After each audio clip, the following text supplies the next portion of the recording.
All right, this is incredibly important. Donald Trump essentially plunged the country into chaos last night after he unilaterally signed an executive order that abruptly cut off nearly all federal grant funding, which blindsided governors, blindsided lawmakers and officials all across the country, and now they're scrambling trying to figure out what to do as American citizens are confused. And I want to break down some of the implications that the mainstream media may not be talking about. Make sure you drop a like. Make sure you subscribe to the Mockler channel, and let's just start here before I dig into the nitty-gritty. This video is going viral, and it's labeled, "My Reaction to DJT Taking the SNAP Benefits That My Kids and I Live Off of at 10:30 p.m." Now, late last night, Trump did this, and many people have been confused today regarding their Medicaid portals, regarding SNAP benefits. We'll break all of that down, but let's just start here. Somebody to fucking tell me they're lying. I need somebody to fucking tell me they're lying. I need somebody to fucking tell me they're lying right fucking now, because what the fuck do you mean that I'm not gonna get my fucking SNAP benefits? What the fuck do you mean? Because what the fuck is happening? Do you understand that there are people like me who cannot work? Do you understand there are people like me who have kids who cannot eat? Do you understand there are people like me who go hungry the last week of the month just so my kids can't eat? Because SNAP benefits is all we fucking get. I need somebody to please. The insane part is the Trump admin doesn't even know the executive order they signed. They don't even know what it entails because, as Senator Brian Schatz said on my show today, he said this will backfire spectacularly. He then said it's flat illegal. Congress decides on spending, then the executive branch is supposed to execute the laws that we pass. So it's illegal, and I do believe it'll be overturned in court. He then said, the idea is to cause pain and chaos in the meantime, and it is definitely causing pain because he then said, on our show, I just got a text from a colleague that said the governor of their state is locked out of the Medicaid portal and the Head Start portal. If you want to follow the Adam Mockler Substack, it's in the link in the description below. But that is besides the point. Not only are people locked out of their Medicaid portal, but the Trump admin does not even know what their executive order entailed. Read this. Meals on Wheels, which is a program that helps feed Americans. Meals on Wheels America Spox on OMB pause. Quote, the uncertainty right now is creating chaos for local Meals on Wheels providers, not knowing whether they should be serving meals today, which unfortunately means seniors will panic not knowing where their next meals will come from. A senior admin official stresses to me, quote, no benefits to individuals are affected by this, funding specifically that violates the president's EOs. But Meals on Wheels isn't a direct benefit to individuals, it's grants that wind up at local charities. Again, the Trump admin doesn't understand the implications of their own executive order, and it's causing chaos. That's why very quickly a federal judge temporarily blocked the Trump admin's freeze on federal grants and loans after the Trump admin plunged the U.S. into panic and confusion and set the stage for a constitutional clash over control of taxpayer money.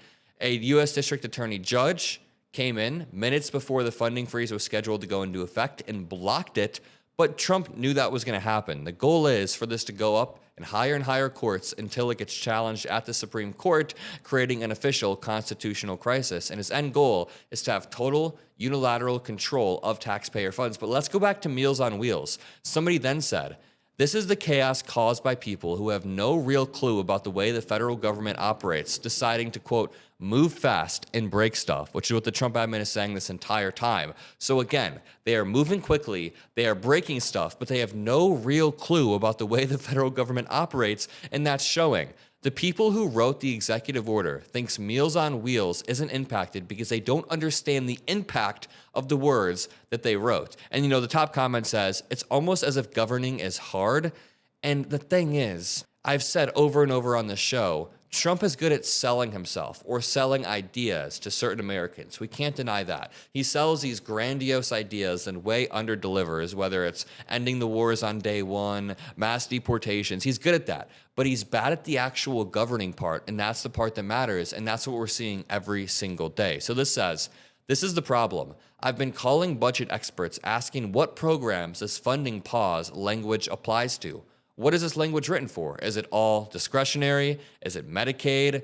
But that requires deciphering the memo as if it were written by serious people who actually thought about and understand the law. So what Catherine Ramble is saying right here is, again, they don't even understand the very words they wrote, and that is causing chaos. Let me play you this clip of Senator Schumer.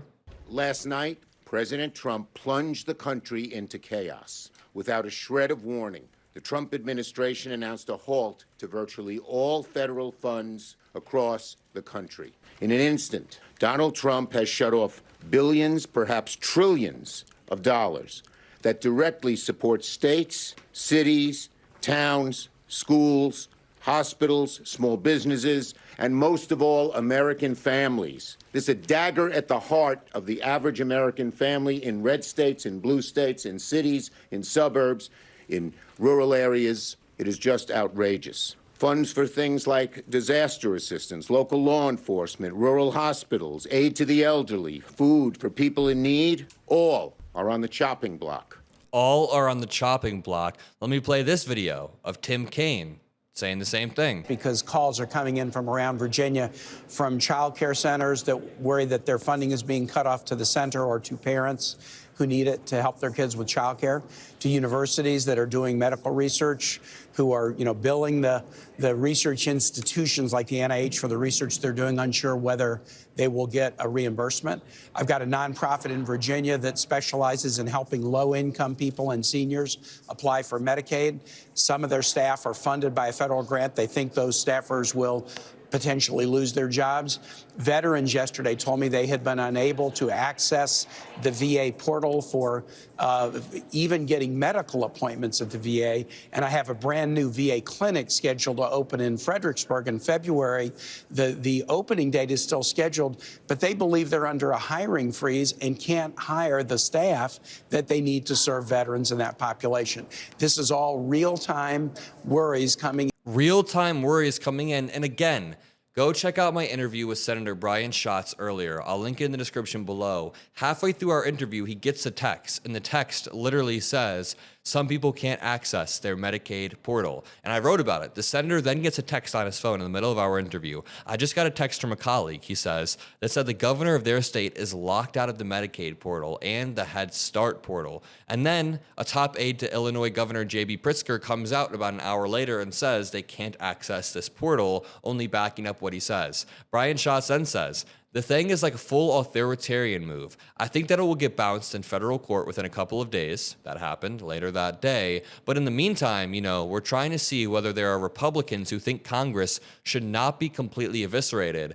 Surprise, surprise. There aren't many Republicans who stood up. In fact, Manu Raju from CNN said, talked to a bunch of House Rs this morning in Doral about the White House move to freeze federal aid. Many are defending Trump, including the chairman of House Appropriations Committee, Tom Cole, who told me he doesn't have a problem with the White House decision to pause the aid when this is congressionally approved aid. Donald Trump unilaterally did this and is straight up illegal. It's an overreach of the executive branch, and Republicans are defending him. Quote, I think that's probably what you ought to do when you're coming in as a new admin. And then someone said, quote, I'm not a lawyer. I can't pontificate on what's legal. Dude, you're part of the legislative branch. You can at least try to pontificate. That's your job. That is straight up your job. Maxwell Frost said, just got off the phone with a medical provider who accepts Medicaid. Because they are shut out from the Medicaid portal, they may not be able to make payroll. They exclusively serve low-income Floridians. We also have a post from Swalwell that said, if you end the veteran suicide prevention program, you support veterans dying by suicide. Donald Trump supports veteran suicide. Call it what it is. Let me end it off with this clip of Jessica Tarlov calling out the other Fox News host. I'd like to respond to that. Sandra, you said there's no confusion. There's widespread confusion in all 50 states across the country. I mean, Caroline Leavitt would have us believe that it's just a wild coincidence that they initiated an across-the-board freeze and the Medicaid portals have gone down everywhere. Do you know what that's like to go to log in, to access the system, and it's all shut down? Well, I don't think actually there are that happened with backup. Obamacare. She also didn't. Catherine Sebelius, remember her? Yeah, I do, but she... I can't believe one of the Fox hosts had the goal to say, but it's back up, right? Like Trump overnight plunged a lot of our healthcare services into the absolute darkness, and a federal judge had to temporarily block that. And then the portals go back up. And then they say on Fox News, everyone but Jessica Tarlov is saying, oh, but everything is working now, isn't it? That's not the point. Trump overnight tried to pause everything. Here's the thing.